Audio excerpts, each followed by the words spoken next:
I'll be signing a bill, the first in the nation, saying enough. ICE, unmask. What are you afraid of? A few moments later.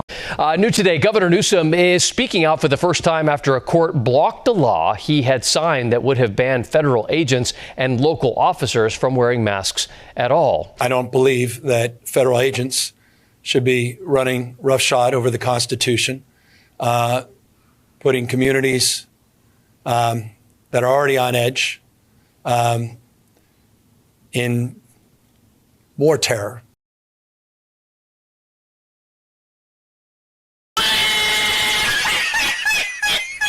So let's check in on the latest anti-ICE resistance, or whatever you want to call it, because I think you're starting to watch some of the performative outrage fizzle out just a little bit. I'm sure they'll find something new to get mad about very soon, because they have to continue their perpetual cycle of outrage and social revolution to have any purpose in this world, I suppose.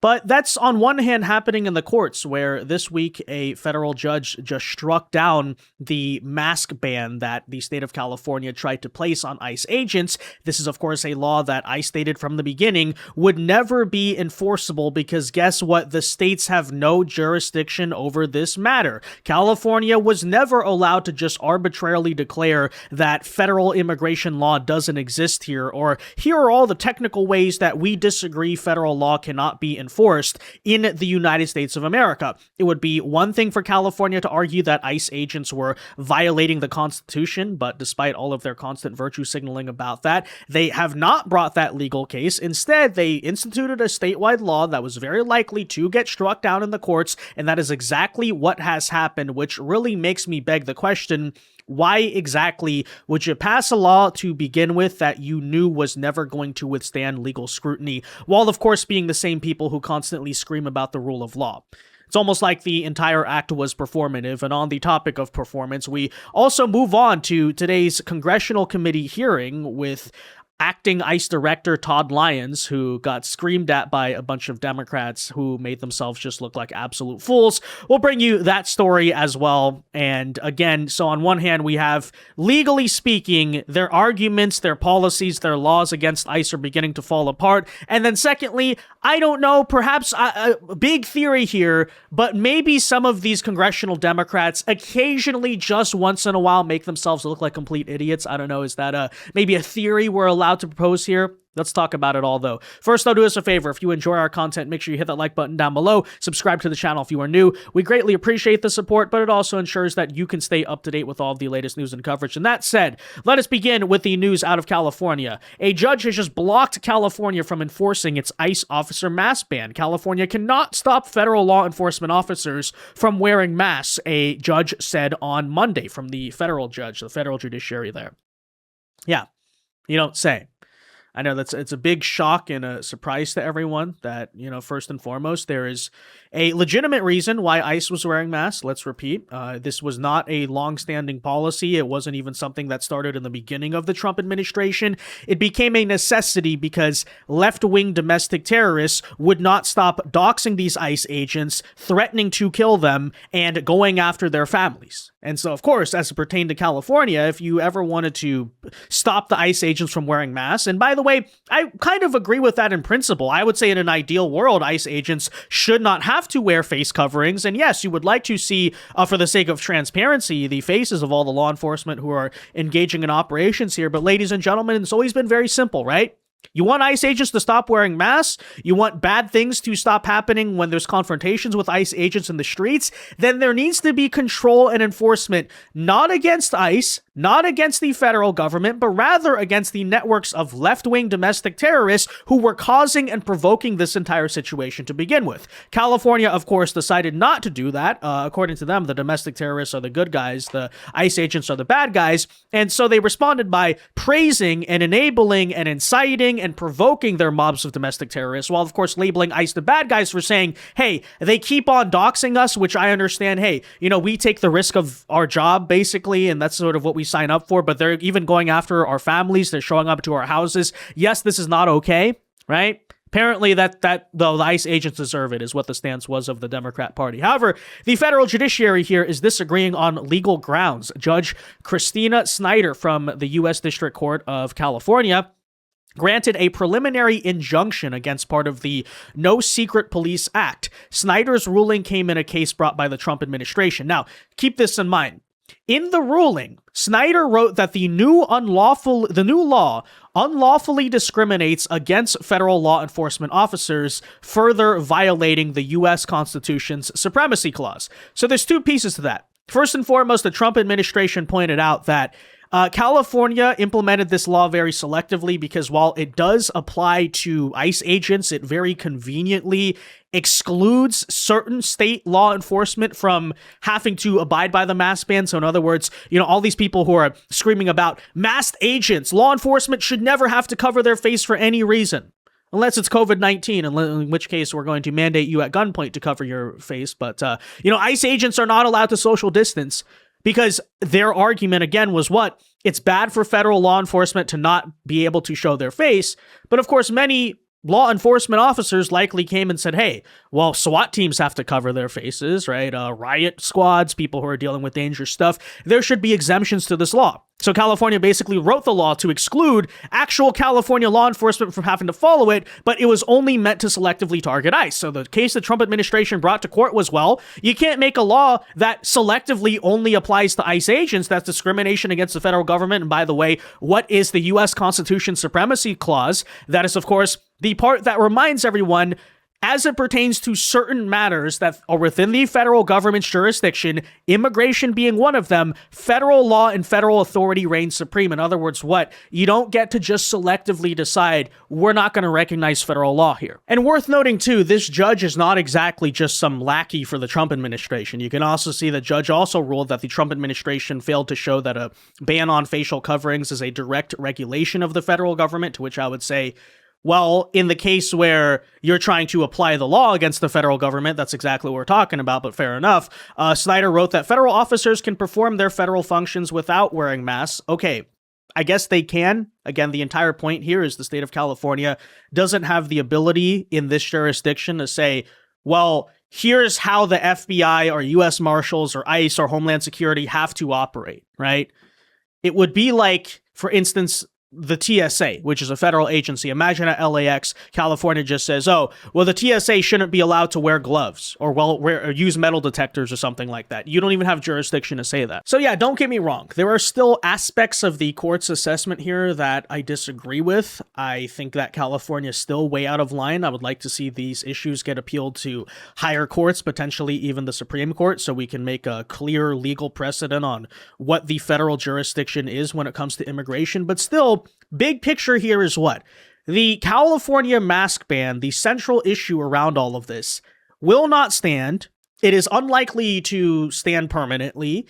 And of course, we always knew this from the beginning, right? That was always going to happen. The entire debacle was performative, to which you might ask, if it was purely for performance, then why exactly would Democrats even try to pass this law to begin with? To which I would say, maybe you just don't understand the Democratic Party. Everything they do is theatrical in some way or another, right? It's all about, this is basically the center of their politics. Oh, let's stage a protest where we storm into a congressional hearing and scream, or let's bring a bunch of paid protesters from the nursing home to chant, no kings, no kings. And then we can film it all and we can portray it like Martin Luther King's March on Washington or something. All these people think they're just some stupid characters in a book or a movie. In reality, they're not. But that's what they're all about, right? The party of theater kids, it's very fitting, the party that is supported by Hollywood, by the way, because everything these people do is a gigantic Hollywood performance basically meant to stir up propaganda, which of course brings us to the scene in Washington today as acting ICE Director Todd Lyons attempted to testify in Congress. I say attempted because you probably could expect to know how this went. And as one example, take a listen to what happens when California Congressman Eric Swalwell tries to do the usual Democrat act in these types of hearings, which is ask a bunch of really stupid leading questions that will clearly not yield a response. But again, what is the purpose of it? Pure performance. Take a listen. Supposed to protect, or will you side with the killers, bringing terror to our streets. Mr. Lyons, will you resign from ICE? No, sir, I won't. Why not? Because, sir, that child that you're showing right there, the men and women of ICE took care of him when his father abandoned him and ran from law enforcement. Time has expired. You never should have gone into Gentleman's time has expired. I recognize the gentleman from Mississippi. The guest for 5 minutes. Yeah, well, first of all, you notice the typical Democrat behavior. Let's show a picture of a scared child that we blatantly lied about, by the way. Their entire framing of that was a hoax, but okay. Point it behind us and then say, will you resign from ICE? And when Todd Lyons quite expectedly says no, you say, why not? Can you believe it? Look at this child, though. The whole thing is so dumb. It's so theatrical. And by the way, Eric Swalwell, what do you expect him to say? You think he's going to say, yes, I hear Will resign from ICE? You know he's not going to say that. The entire point of it is to put on this stupid performance. Except, despite all of this, like, fake moral outrage and the virtue signaling and the moralizing about how, look at this kid. Can you believe this kid? He's crying. Look at it. Todd Lyons, factually speaking, actually destroyed you. Because, number one, he debunked the story. Apparently, according to Democrats, that kid should have just been left out in the cold. And then we casually got the admission from Eric Swalwell, well, he should have never been in custody to begin with, if you're referring there to by the way, to the kid. So yeah, the argument is the kid should have just frozen in the Minneapolis cold. If you're going to argue that his father should have never been deported or apprehended by ICE agents to begin with, there we have yet another example that even as it pertains to actual illegal aliens with criminal records and other things like this, in every single case, it doesn't matter. Democrats defend them as our quote-unquote immigrant neighbors, right? We have the picture on one hand about how, well, don't you know, I mean, these illegal aliens, they're just like the farm workers in a Hollywood movie about Cesar Chavez. They're working hard. They're loving their families. They just want to be accepted. Oh my God, you know, and then we have the reality, which is in most cases, the people ICE are picking up are actually not very desirable individuals. Here for as one example, right? Forget all the violent criminals and stuff. Here as one example, we have a father who left his child out in the cold and fled from police, right? He's just going to leave that child to freeze, I guess. And then his family didn't even want to open the door. That's why ICE agents had to take him into custody and take him to McDonald's and do all this stuff to try to calm him down. And this is the type of upstanding, quote unquote, immigrant neighbor part of our community that Democrats seek to defend. And amidst Eric Swalwell's stupid performance, I don't know if he realizes, but that is exactly who he's defending as being of high character. And this is what the Democrat Party is all about, right? So there you have it on one hand. Secondly, we have LaMonica McIver. I don't know if anyone remembers this. This is the person who got indicted by the Department of Justice for that whole stunt out of the ICE facility in New Jersey last year where she's pushing and shoving and assaulting the ICE agents. And, well, you thought Eric Swalwell's question was dumb, leading, theatrical, over the top. Take a listen to LaMonica's. Let me ask you some questions that you may be able to answer. Mr. Lyons, do you consider yourself a religious man? Yes, ma'am. Oh, yes. Okay, well, how do you think Judgment Day will work for you with so much blood on your hands? I'm not going to entertain that question. Oh, ma'am. okay, of course not. Do you think you're going to hell, Mr. Lyons? I'm not going to entertain. Of course not. How many government... The gentlelady will suspend. The gentlelady will suspend. Chairman? A gentlelady will suspend. As I said, the issues we're debating here are important to ones that members feel deeply about. Thank you. While vigorous disagreement is part of the legislative process, members are reminded that we must adhere to established standards of decorum and debate. The witnesses are here voluntarily, and I will continue to remind members that while oversight is important, aggressively attacking those witnesses personally is inappropriate and not in keeping with the traditions of our committee. Mr. Chairman, I'm just asking a question. You guys are always talking about religion here in the Bible. I mean, it's okay for me to ask a question, right? Yeah, is that what you're doing? You're just asking a question? Jasmine Crockett Jr. Just trying to ask some questions out here. Damn. Well, I don't know, Jasmine Crockett Jr. Maybe you should ask your first grade teacher how to pronounce words in the English language correctly. I'm just saying. But anyways, that's besides the point. Although, honestly, I would argue it is part of the point here because, you know, here you have yet another Democrat representative in the U.S. Congress who is subliterate and thinks it makes her cool or something, you know? Wow, she was so sassy. Can you believe the question she asked to the ICE director? Oh, the ICE director had no answer. Can you believe that? No, actually, what kind of question is that? Do you believe you're going to hell, Mr. ICE Director? And then my favorite point is how she really believes she got him. You know, not that it's a ridiculous question, not that, like, what, right? This doesn't have anything to do with politics. It's not relevant to the issue of the committee. It's like, do you think you're going to hell because you're an evil person? Like, there's not even a question that really can be answered all that well. That's why I'm not going to entertain that. It has nothing to do with the hearing, right? You're just being ridiculous. You look like an idiot. You're being aggressive. Okay. But then you love how she responds by saying, oh, of course you're not going to answer the question I asked you.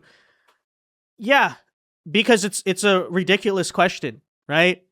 It'd be one thing if you tried to ask something that's relevant about government or policy or something, and then he said, I can't answer that, but you objectively didn't. You even violated the committee rules, by the way. And then she's trying to say, look, the ICE agent won't answer whether he thinks he's going to hell or not. Can you believe what the Trump administration is covering up?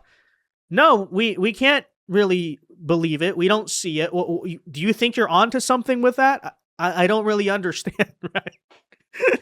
But hey, you know, we're not smart enough. We don't know how to ask very good and pertinent and relevant and pressing questions like Jasmine Crockett Jr. over here. Okay, well, fair enough. I guess that's a completely reasonable question to ask. That's wrong. Ask in a committee hearing and melt down that you didn't receive an answer. You know, just totally normal behavior here. Lastly here, guys, we have Representative Delaya Ramirez, whose parents are illegal aliens from Guatemala, by the way. So totally not a biased source here whatsoever, that proceeds to compare ICE agents to the KKK. Take a listen. You would both have us talk about respect for your mission and your agents. But your agencies are unaccountable, paramilitary forces, and I have just as much respect for you as I do for the last white men who put on masks to terrorize communities of color. I have no respect for the inheritors of the clanhood and the slave patrol. Those activities were immoral then and criminal, and so are yours. Yeah, we're the slave patrols, we're the KKK, this and that, the usual nonsense. But do you notice how nothing that Democrats say to us or ask us is actionable in any way, right? How are you supposed to respond even to these questions? Do you believe you're going to hell? What are your thoughts on me thinking I don't respect you and I think you're the KKK? Okay, well, that's what you think. What does it matter, right? Are you going to ask me specifically? You're in a congressional hearing too here, by the way, right? Are you going to ask me about something specific, a policy I can defend, I can give an answer to? Is the whole point of this ritual just to ask you about why you're such a terrible person and you're a Nazi? And what are your thoughts on that? And if you respond by saying, well, this is not really the point of this hearing, so you won't answer the question I'm asking you, huh? Wow.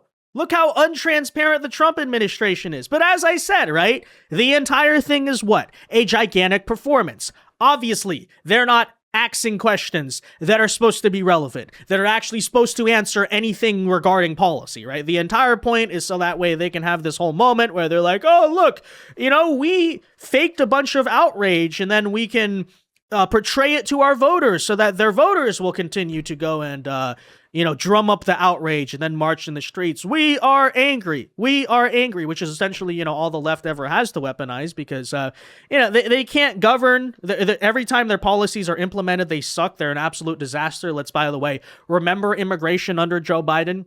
And so the only way they can essentially trick people into voting for them is by just drumming up this hysteria. That's literally it, right? Because the cycle almost of their governance is they get in power on this type of nonsense, right? Oh, well, don't vote for the KKK. Their policies suck. They lose power because they can't govern. And then, go back to the same thing. Oh, but that's the KKK. Go vote against them.